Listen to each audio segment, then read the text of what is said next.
अनुवर्ती संख्या बताना है। तो अनुवर्ती संख्या निकालने के लिए बच्चों एक जोड़ देते हैं, इसी संख्या में एक जोड़ देंगे तो अनुवर्ती संख्या मिल जाती है। तो 16,540 में एक जोड़ देंगे तो ये आ जाएगा 16,541, तो ये इसका राइट आंसर हो जाएगा। अगला प्रश्न देखेंगे 15,999 की पूर्ववर्ती संख्या बताना है।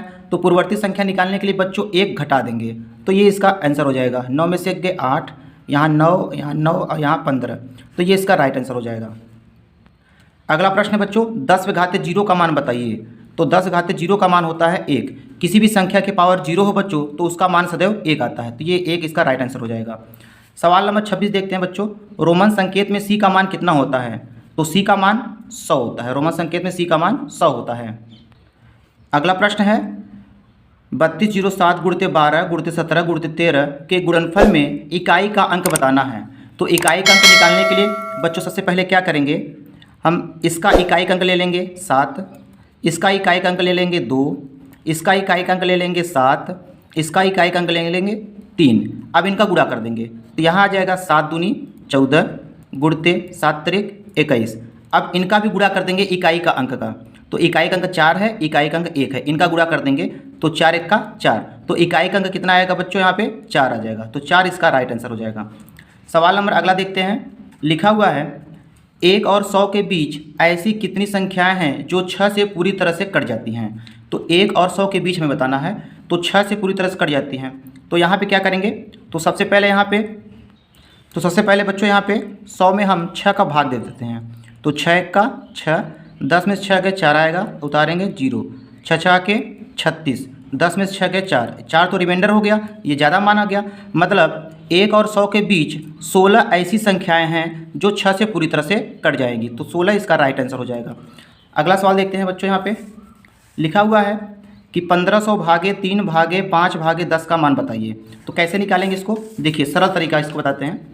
तो सबसे पहले यहाँ लिखा है 1500 भागे 3 भागे 5 और भागे 10 लिखा हुआ है। तो क्या करेंगे, इस तरह के सवाल को हल करने के लिए सबसे पहले पहली वाली संख्या को हम उतारेंगे अंश में, बटा, और जो भी संख्या यहाँ बची है 1 2 3 इनको उतारेंगे नीचे, 3 5 और 10, और इनके बीच में गुणा का चिन्ह लगा देंगे। अब हम इनको कैंसिल कर देते हैं।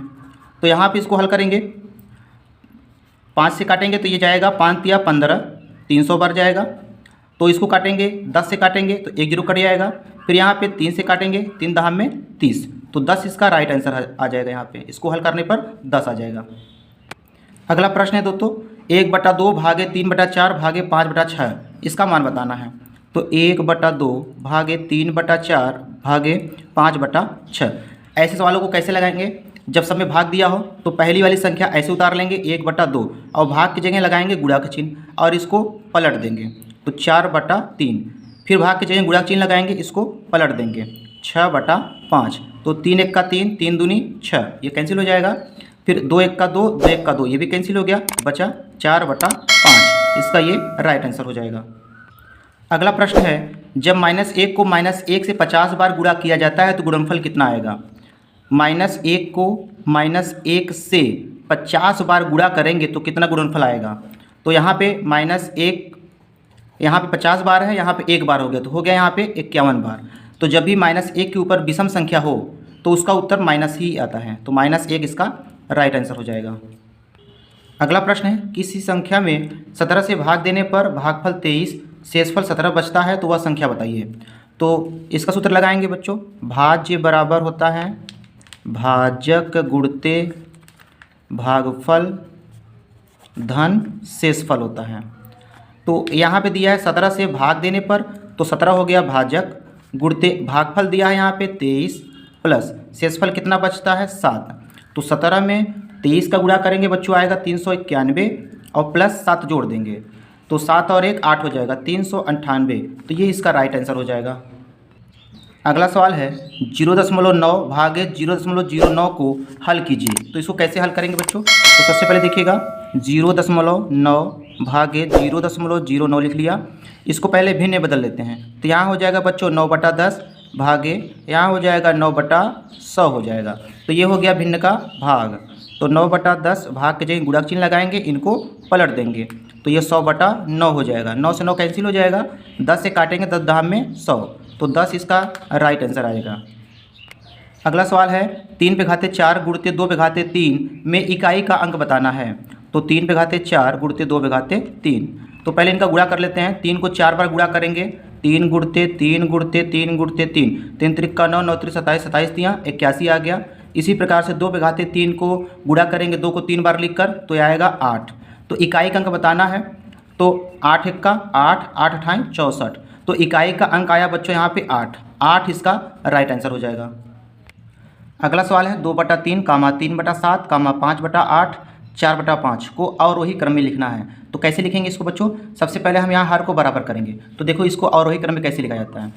तो यहाँ पे ये दिया हुआ है संख्या, तो सबसे पहले हम हर का लसा निकालेंगे। 3 7 8 5 हर का लसा निकालेंगे, हर का लस। तो हर का लस आया बच्चों यहाँ पे निकालेंगे, 3 7 8 5 का निकालेंगे तो आएगा 840। अब हम यहाँ पे क्या करेंगे, 2/3, 3 में कितने का गुणा कर दे कि 840 आ जाए। 3 में कितने का गुणा कर दे 840 आ जाए। तो कैसे पता करेंगे, तो भाग कर लेता हूँ यहाँ पे 3 में 840 का, तो 3 दूना 6, 2 आएगा और 4 उतारेंगे तो 3 8 24 कट जाएगा, 0 उतारेगा तो यहाँ 0 हो जाएगा। तो 280 का, तो 280 का गुणा ऊपर भी करेंगे, 280 का गुणा नीचे भी करेंगे, तो ये हो जाएगा यहाँ पे 28 दूना हो जाएगा 56, 560/840 आ गया, ये आ गया। फिर अब हम 3/7 को लेते हैं, तो 3/7 गुणते 7 में कितने का गुणा करेंगे कि 840 आ जाएगा।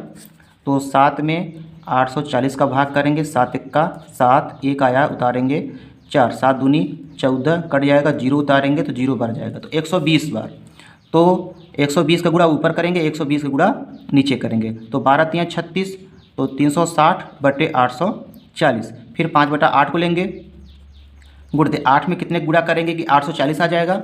इसको भी भाग करके चेक कर लेंगे, 8 1 का 8 कट गया, उतारेगा 4 तो 0 बार जाएगा, तो फिर उतारेंगे 0, 8 पंचे 40, 105 बार गया।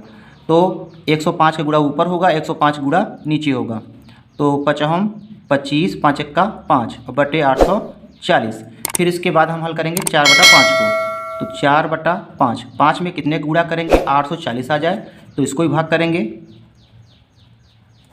5 1 का 5, 8 में 5 के 3 उतारेंगे 4, फिर 5 6 30 आएगा 4, फिर यहाँ उतारेंगे 0, 5 8 40, 168 आ गया। तो 168 गुणा ऊपर करेंगे और 168 गुणा नीचे भी करेंगे, तो 4 8 32, 32 का 2 हासिल लगा 3, 4 6 24 और 3 27, 27 का 7 हासिल लगा 2, 4 1 का 4, 4 2 6 और बटे नीचे 840 आ गया। तो अब हम यहाँ पे देखेंगे, हमें अवरोही क्रम में लिखना है। हर बराबर हो गया, यहाँ पे हर बराबर हो गया है, तो अवरोही क्रम में लिखेंगे, बड़े से छोटे लिखा जाता है। तो सबसे बड़ा मान कौन सा है इसमें, सबसे बड़ा मान इसमें देखेंगे 672 सबसे बड़ा मान है, तो पहले इसको लिख लेंगे 672/840 कामा। इसके बाद इन तीनों में देखते हैं कौन बड़ा है, 560, तो 560/840 कामा। फिर इसके बाद इन दोनों में कौन बड़ा है, 525, 525/840 कामा। अब बचा ये 360/840। अब इसका मान हम लिख देते हैं, तो 672/840 ये किसका मान है, 4/5 का, तो 4/5 कामा। 560/840 ये किसका मान है, ये मान है 2/3 का, तो 2/3 लिख दिया। 525/840, 525/840 ये मान है 5/8 का, कामा। 360/840 ये किसका मान है 3/7 का, तो ये इसका